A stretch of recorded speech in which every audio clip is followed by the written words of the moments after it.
ज्ञानेश्वरं गुरुभजे ज्ञानेश्वरं तत्शिष्यं सहजानन्दं सद्गुरुं रामावधूतानां योगी सुब्रह्मण्यं गुरुं भजे वेमनमारुतोनं पिता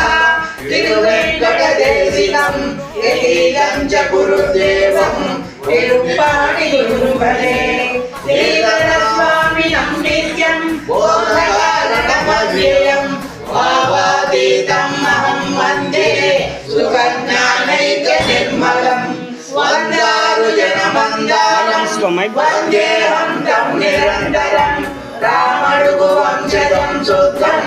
शिवरामाद्यदीक्षितं यस्य बोधतया सर्वं ब्रह्मैवेदवगम्यते शिवरामेति ख्यातं तदैव तमुपास्महे।